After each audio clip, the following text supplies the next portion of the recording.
Are you ready to move your career forward? Make your comeback with Purdue Global and get college credit for your work, school life, or military experiences. With these credits, you may have already completed up to 75% of your undergraduate degree. You've worked hard to get where you are. It's time to get the recognition you deserve and earn a degree you'll be proud of, one that employers will trust and respect. When you take the next step in your life and career, make it count with Purdue Global, Purdue's online university for working adults. Start your comeback at purdueglobal.edu. Hello, my friends. Patrick here for a super duper quick intro. Ben and I recorded this episode about our 5 factors year in review, and we talked way more than I thought we would. So I'm going to split this episode up into 2 parts. Part 1, we're going to talk about training and eating, and part 2 on Friday, we're going to talk about the other 3 factors of health. Enjoy. Hello and welcome back to Chasing Excellence, a show about chasing what truly matters. My name is Patrick Cummings. As always, I'm here with Ben Bergeron. Thank you so much for joining us. How the heck are you, Ben? Doing good. Be honest. I'm tired. So I just got back from Italy. So it's like that. The travel. Yeah. So the travel is hard. Like especially for someone. I mean, people that listen to the show will know I live a pretty regimented, disciplined, and routine life by design, so that I can get my sleep and get my recovery and eating the foods I want to eat that I think will do me good, training a certain way. And if I get thrown off of that routine, particularly with the sleep one, obviously, it takes a toll. I'm very sensitive to it. If you're intoxicated all the time and you're intoxicated another day, you don't feel that much different, you know? Mm-hmm. But if you're sober, and you get intoxicated, it's like, what the hell is this? It's kind of the same thing. I'm off kilter. I'm like, what the hell is this? Are you saying you got really drunk in Italy? I tasted wine in Italy. I did do that. Hey, if you're going to be there, you might as well. In life, it was great. Good for you guys. All right, so that's actually somewhat appropriate to what we're going to talk about today. I thought it'd be fun as we get to the end of the year to do a bit of like a 5 factors year in review. So we're going to look at how you and I have evolved or changed over the last year in our approach across the 5 factors of health, from new habits to complete 180s. We're going to break down the wins, the pivots, and even the failures, if we've got any, across how we eat, think, train, connect, and sleep. Cool? Cool. Yeah. All right, before we do that, how we've evolved over the years. That's kind of a scary conversation. Yeah. Yeah. Just this year, though, not the whole year. Yeah. Not all of our lives. 2 things before we jump into it. Second one, we got a little shout out from a listener. But first, before we jump in, a humble request: if this episode or any of the episodes we've done recently have resonated with you, please consider sharing it with a friend or 2. I want to launch into the new year with as many people like you out there as we can. And the best way to do that is if folks who are already listening, already on the chase, share an episode or 2 with a friend or a family member. So wherever you're listening or watching this, just hit the little share button, send a text. We appreciate it. And your friends and family will also probably appreciate it. So thank you in advance for that. Okay, quick shout out. We haven't done a shout out in a bit. We love these notes when we get them. So if you've got things like this that you want to send us, it makes us happy. This is from C. Not a question, but a thank you. I'm a longtime listener and follower. Your podcast, books, and conversations have a continual impact on the way I eat, think, train, sleep, and connect. But the biggest impact has been learning and implementing the hierarchy of mindset. Recently, my partner of 12 years told me that they did not love me and has resulted in experiencing the hardest year of my life. Focusing on what's in my control, striving to have a competitor mindset, and striving for excellence through this earthquake in my life has been a lifesaver. Thank you both for what you give the world. You are leaving a legacy and making an impact. I couldn't get through this without what I learned from your books and podcast. Wow. C. Yeah. C. Damn. Yep. Sorry going through Thank that. you. Thank you for the vulnerability and sharing that. And pretty awesome that you're not that you're using this stuff, but that you're navigating this in a productive way. Yep. Yep. And if we can add a tool to the toolbox, then we are surely happy to do so. Heather recently did a blog post, and she didn't call it a toolbox. She called it a tool bag.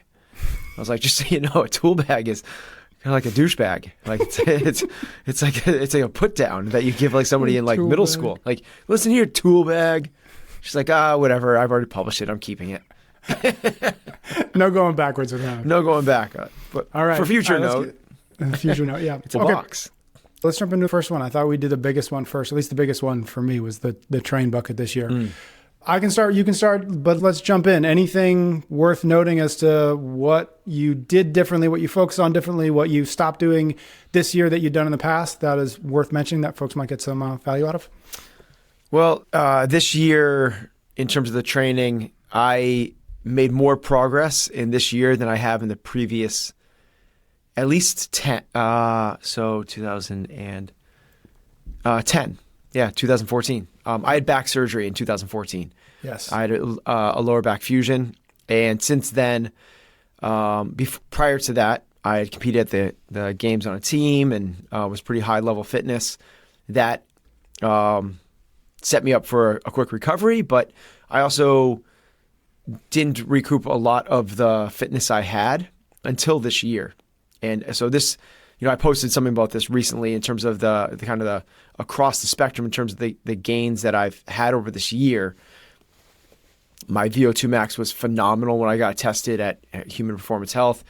I knocked 21 minutes off of my CHAD time, which is this huge work capacity test, over an hour of box step-ups with a 40-pound backpack, and knocked 20 minutes off of it, which is that's absurd. Yeah. This is from a year ago.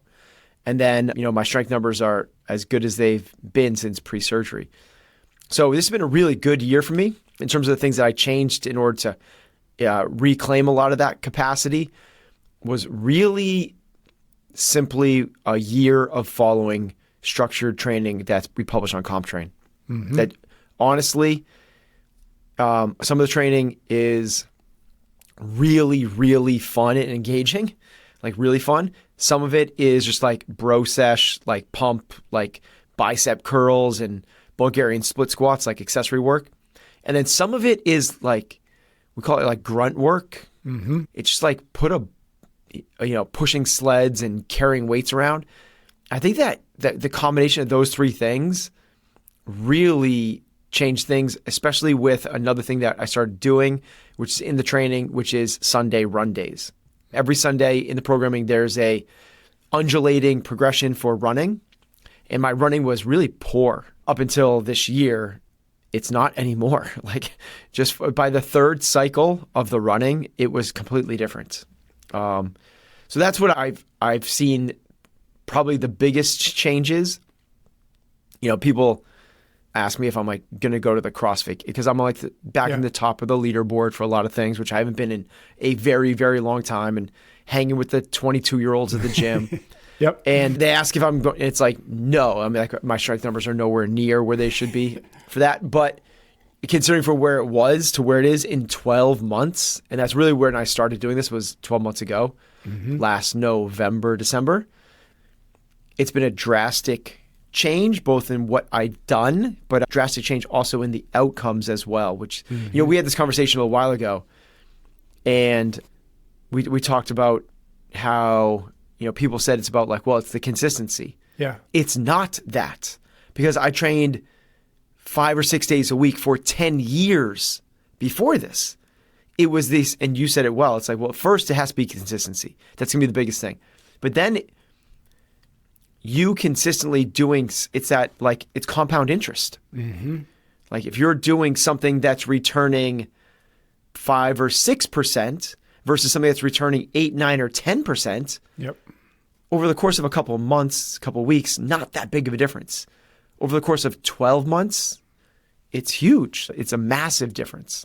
So, love it. Yeah, that's I feel like that's the biggest of all of these I've done so far. That's probably the one I've changed the most, and I've seen the most changes with. Yeah, take that. And yeah, obviously we've had lots of conversations to dive even deeper into what those changes or what that program, those changes to the program will look like. So go back and listen to those episodes if you want some more details. So we won't get into it too much here. Love that. I think the train bucket is also the one that I've probably improved the most this year. Cool. And heck yeah. in sort of different ways. So a couple of things that I've done. One, I've actually got back into a CrossFit gym, which we've talked about briefly. I've been there for about a year. I go to my local affiliates, CrossFit Harpoon, shout out to them. I go on Friday mornings. That's sort of my jam right now. Having that sort of structure in my week, and then I sort of backfill and figure out what I'm doing around whatever I know I'm doing on that Friday has been great. And obviously anybody who's been or is in an affiliate knows how much the environment, how much the coaching, all the things that we love about CrossFit Gym. So it's been amazing to have that back in my life. It's been probably, before this year, was probably 7 years since I regularly stepped foot in an affiliate, since we moved up here to Maine. It's been even longer since I've had a coach and a structured, class and people I see at a regular time on a regular basis. So that's been awesome. I can't underestimate how impactful that's been. And then other little things is I've started rucking, which we've talked about before. And I've really genuinely fallen in love with rucking. So I was not something I'd ever tried before, not something I'd ever really considered. I don't actually remember. Maybe it was Comfort Crisis, but I feel like I was doing it before that. I don't remember what sparked the idea of like, hey, go throw some weights in a backpack and go for a walk. But I'm glad I figured that out because that's been great. I've been able to add at least one day of rucking a week, which has been fantastic. What's a typical ruck look like for you? What's the weight? What's the distance? Yeah, time? So it depends on what I've got going on in the day. If I've got a little bit of time, I'll go out on the treadmill and I'll do like 50 pounds on, and it's not like an air runner. So I'll jack the thing up the elevation and then I'll go for at least a mile, if not try to get a little bit longer. And that gets me somewhere in the range of like 20 minutes. If that's all I've got, I can get out there, get sweaty, get my heart rate up and get back to whatever I'm doing. So that's been great. And then longer, I'll do a couple miles on the road. One of the things that I've done this year that I love and that I'm really excited about doing more of is the micro Musogi that I've mentioned before, which was for me in October, 6 hours up and down the local mountain here with, I forget, I think I had 40 pounds. And so anywhere in between those makes me really happy. And so I'm looking forward to doing that. I'm, again, happy that I've sort of stumbled my way into that. And then the last thing that is actually relatively recent, but it's been on the back of some of the things we've talked about here, is playing with the time of day that I'm training. Most of the time I'm training by myself. And for years and years and years, I do it first thing in the morning. But I've actually found that over the years, because I'm doing it first thing in the morning when the house is still sleeping and my garage/gym is literally right underneath the 2 bedrooms, I stopped doing a lot of things with a barbell because I didn't want to make noise. I didn't want to wake people up at 5:30 when they didn't need to be up at 5:30. So I sort of just accidentally shied away from that stuff. I'm trying to now, at least a couple times a week, train in the middle of the day so that I can do deadlifts, so that I can drop a barbell if I need to, et cetera. So I'm playing with that because what I found was when I'm at the affiliate and there is a workout with a barbell, it just smokes me more than it should based on my general level of fitness. And so it's because I just don't touch heavy weights much. And partly that's because when I'm at home, I just don't want to make too much noise. So all to say, trying to get back into touching the heavy barbell more often. And in order to do that, I'm trying to shift the time of day that I do it. Yeah, very cool. Yeah. First off, when you do your rucking, do you have a quote bag from like Ruck? Like like you have like one of their bags? I've got a Go Ruck bag, yeah. A Go Ruck bag, yeah. Cool. Yep, which I really recommend. I just had a backpack and I threw some change plates in it, and that was fine. That got me to the point where I was like, this is worth me investing a couple $100 in. And so I got a bag and I got some proper, rucking weights. And that's, you can certainly make it work with just a backpack and some change plates, but nicer. But you find it noticeably different. Yeah, I found that I can go longer with a proper ruck than just a backpack. And have you done it on the beach? I've not done it on the beach. That would be gnarly. That would be gnarly. Yeah. Yeah. Also with the strength thing, that's certainly a thing that I've found as well. Is just this, I've implemented through the comp train, this structured approach. Yep. It's so regular and there's so many frequent touches. Yep. And it's so like, we did this last time, so now we're going to do this time. It's so intentional. Mm-hmm. You never feel like it's scary. So it's just like the strength is just calm, which is awesome. Love it. All right, cool. Let's take a quick break before we jump into our other buckets, our other factors. We're brought to you this time around by Shopify, the leading commerce platform designed to help businesses thrive. Sign up for your $1 per month trial period at shopify.com/excellence. When it comes to selling, nobody does it better than Shopify. Many website builders overwhelm you with the ability and encouragement to move pixels around until you're so exhausted that you've forgotten what the point of the whole affair was, which was selling. Not so with Shopify, though. That's why they're the #1 checkout on the planet, because they make sales simple and efficient. Their Shop Pay feature boosts conversions up to 50%, meaning fewer abandoned carts and more sales. If you're serious about growing your business, your commerce platform needs to be ready to sell wherever your customers are, online, in-store, or on social media. The secret's out. Businesses that want to grow with Shopify. Upgrade your business and get the same checkout that top merchants use. Go to shopify.com/excellence to upgrade your selling today. We're also brought to you by 8 Sleep, the revolutionary sleep technology brand that transforms your bed into a sleep optimization powerhouse. Go to 8sleep.com/excellence and use the code excellence to get up to $600 off your Pod 4 Ultra purchase when bundled. That deal is going to go away in just a few days, so if you've been on the fence, hurry. Let's talk about the Pod 4 Ultra, a high-tech mattress cover designed to enhance your sleep experience. This innovative product features advanced technology for precise temperature regulation, elevation control, and comprehensive biometric tracking. Clinical studies show that the pod can increase your quality sleep duration by up to 1 hour every night. Imagine having a personal sleep coach and thermostat all in one. With a temperature range from 55 degrees to 110 degrees Fahrenheit, you can manipulate your core temperature, which is crucial for initiating and maintaining sleep. Plus, the pod uses machine learning to analyze your sleep patterns and adjust the temperature automatically throughout the night. With sensors that monitor sleep stages, heart rate variability, and respiratory rate, you get precise data without any disruptions. So visit 8sleep.com/excellence. Use the code excellence to get up to $600 off your Pod 4 Ultra purchase when bundled. Let's jump into the eat category. What do you got? Anything of all the things I thought, I don't know if Ben's going to have anything to say here, but maybe you will. Yeah. Maybe surprise me. I've changed things. So this year we did a nutrition challenge at the gym that incentivized increasing protein a lot. Yep. And this is, I think, the first time I've eaten as much protein as I do. I have over 200 grams of protein a day now. That's a lot. Easily. And I think that's really changed and helped. I really do. Cool. Do you find it hard to get that much in? Was that a hard shift for you? No, I don't actually. Oh, cool. I don't find it hard. The other thing I've done is I did a food sensitivity test. It was so this is wild. I actually really recommend this for people. And if you had asked me this right after I did it, I would have said, no, I don't feel any changes. Because the recommendation is they give you results, you eliminate the foods for 10 weeks, and you go back on the foods.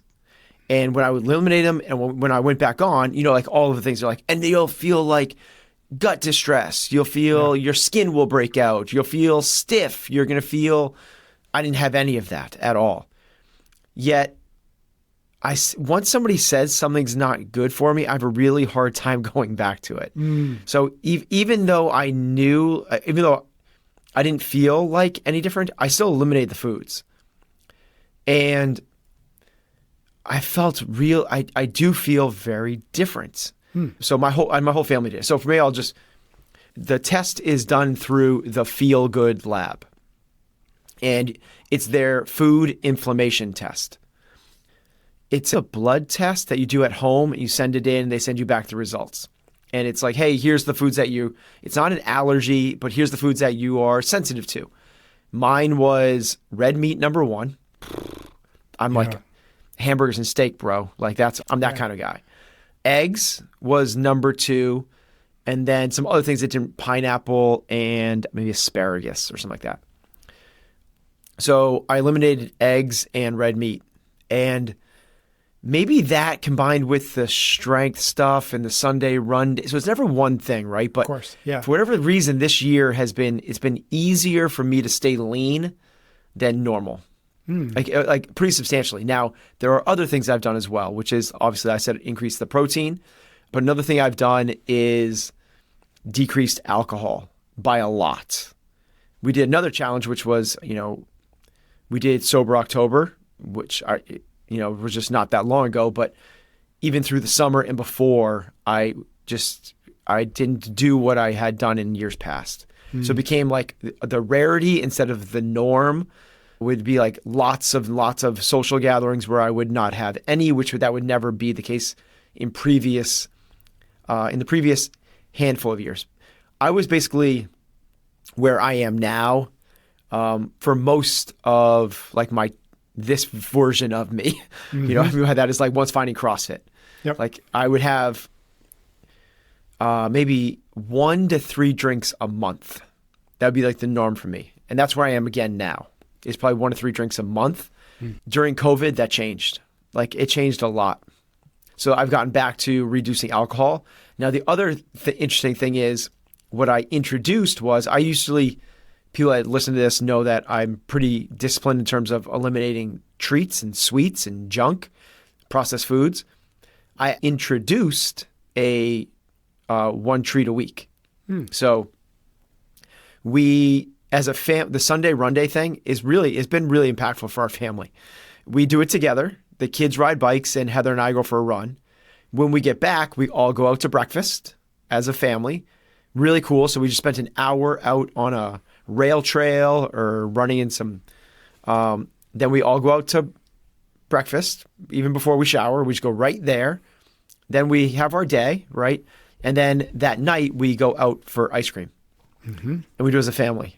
And I never did that. I never did sweets. So the changes I made have been like the Feel Good Lad food elimination. By the way, my family did, I was going to get to this. My family did that same test and their changes have been bonkers, like crazy changes. Jonah, my 20-year-old, had some skin issues and went off of his number one thing was eggs as well. Went off egg. He was trying to bulk and get big. 20-year-old dude in college he's doing the German volume training and, and eating 6 eggs a day just to try to get bigger. Went off eggs and within 3 weeks, he had the crazy changes when eliminate this and his skin cleared right up. Heather, strangely enough, also had eggs. She also had salmon. Went off of it and we didn't think she thought we was like me, no real changes, but still stayed off of things. Once you hear it's not good for you, it's hard to go back. And then went through the whole summer.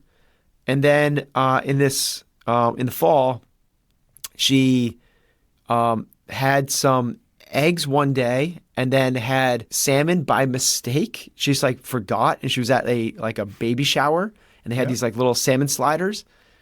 And all of a sudden, we forgot her. She gets every year she would get what we thought was heat rash every single summer, very sensitive skin, Filipino. And she didn't get that this summer. But then we thought it was we didn't even remember she didn't get it because she didn't get, all those things. Yeah. And then she ate the eggs and the salmon and they came right back within 2 days. Yep. So kind of crazy, that stuff. That's the changes I've seen that I've implemented is the protein, the eliminating the food sensitivity, increasing treats and decreasing alcohol. Yeah. Good for you. That's awesome. See, what do I know? I was Ben's the most consistent eater I've ever met, but look, see, I was wrong. Cool. What about you? I tweaked a couple things. One, it's all part of the same thing, which is one, I started tracking specifically lazy macros. So lazy macros is EC. Everybody knows EC. She's been on the show a number of times. I also have a podcast with her, Consistency Project. And lazy macros is really simple. It's 800 grams of fruit and veg every day, and then 0.7 grams of protein per body weight every day as well. And those are the two things that you track. Those are the two metrics. So it's lazy macros because there's lots of wiggle room and you're not tracking every single thing. And you can learn a lot more if you go follow EC in various places. And so that was the biggest thing I've done is starting that and tracking it. And all of it was under the aim or the understanding, the admission that I'm sort of consistently calorically underfed. I just don't eat enough. I've never eaten enough. Food is not something that I really like. You're like a little baby bird. Yeah. I don't spend a lot of time thinking about it. It's mostly just an annoyance to me. And so I was I'm not eating enough. So I need a way to know if I'm getting close on a daily basis to actually getting the calories I need. And so Lazy Macros works perfect for me. It's very simple. You could do it with a Post-it note. Just track your veggies and your fruit and track your protein. And so that's been great because now much more consistently every single day, I'm actually getting enough calories, So what's that look like for you now? Yeah. What's a normal day of 800 plus 0.7? Yeah. So yeah, it really comes down to, I have to eat basically 4 meals with at least 30 grams of protein at each one of those, which I was genuinely if I got 2 meals a day previous to this, it would have been a normal good day for me. And so that just understanding what it needs to look like on a regular basis, it was the biggest thing for me. When you actually start measuring it, it's so many things we talked about before. Once you actually start measuring, measure your screen time, measure how much time you spent outside, you start to realize, oh, I'm not even close to what I thought I was. And that's what the biggest eye opener for me was in starting to track these two things, specifically the lazy macros, was I have to put in real effort to get the amount of food I should be getting on a regular basis. Usually what I do in the morning is a protein bar, a couple cheese sticks, and a bunch of fruit. And then lunch is a bunch of eggs and maybe a potato or some kind of potato and some more fruit. And then I'll try to do a protein shake in the afternoon. And then evening is usually no issues because we got plenty of food for dinner. Mm-hmm. And so that's been massively helpful, is just to know how often I need to be in the kitchen getting food for myself. Yeah, it's cool. Maybe just to color in between the lines for people for what I do to get to the 200. Yeah, actually I was going to ask that because 200s would be effort for me. So it's a double scoop protein shake after training. Good for you. So that's maybe I should do that. 50 grams. It's so much easier. So I just don't eat more frequently. It's just turned everything that was 25 grams into 50. That's smart. It's that simple. Yep. So I have a 50-gram shake after training.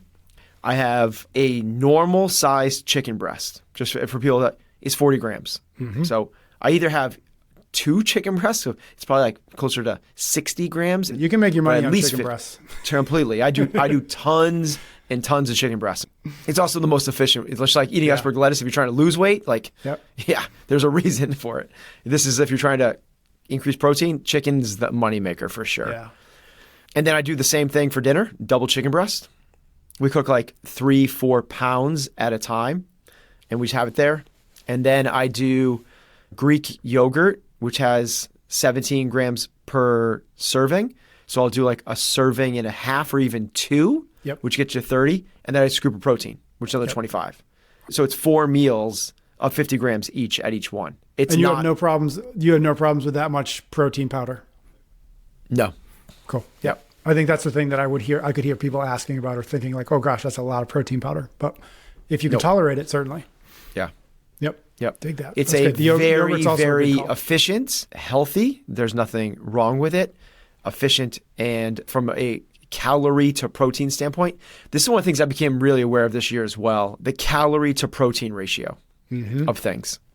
And like there's a lot of things that say protein on them, but they're a tiny fraction of the overall calories. And an easy way to think about it is like, is it plus or minus 10%? Right? What that means is if it's 300 calories, does it have at least 30 grams of protein? Yep.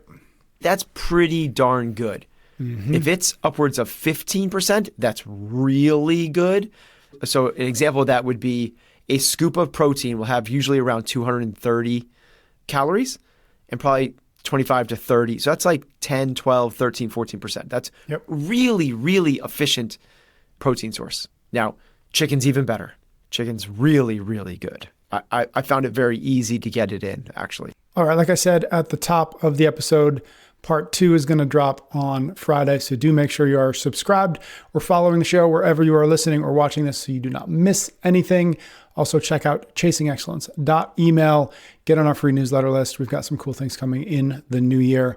The link to that is in the show notes. We'd love to have you over there. Thank you so much for listening this time around. Thank you for listening every and any episode you do. We appreciate it. Ben and I will be back on Friday for part 2 of this conversation. When you work in tech at Cox, you get to do meaningful work every day. You get to be the biker who codes as fast as he rides, crafting advanced tech solutions that transform car buying, or a guitarist who develops harmonious apps and websites, connecting people to people and businesses, all in real time. A savvy soccer mom running solution sets as passionately as she runs gameplays. Be the super secret keeper, designing cybersecurity systems to protect private data and websites. A planet protector, expanding EV battery life and inventing more ways to build a better future for all. When you work in tech at Cox, you get to do career-defining work that solves the greatest problems of our time. Join us and connect to work that improves lives, including yours. Learn more about our family of businesses at cox.career/tech. Marketing is hard. But I'll tell you a little secret. It doesn't have to be. Let me point something out. You're listening to a podcast right now, and it's great. You love the host. You seek it out and download it. You listen to it while driving, working out, cooking, even going to the bathroom. Podcasts are a pretty close companion. And this is a podcast ad. Did I get your attention? You can reach great listeners like yourself with podcast advertising from Libsyn Ads. Choose from hundreds of top podcasts offering host endorsements, or run a pre-produced ad like this one across thousands of shows to reach your target audience in their favorite podcasts with Libsyn Ads. Go to libsynads.com, that's Libsyn ads.com today.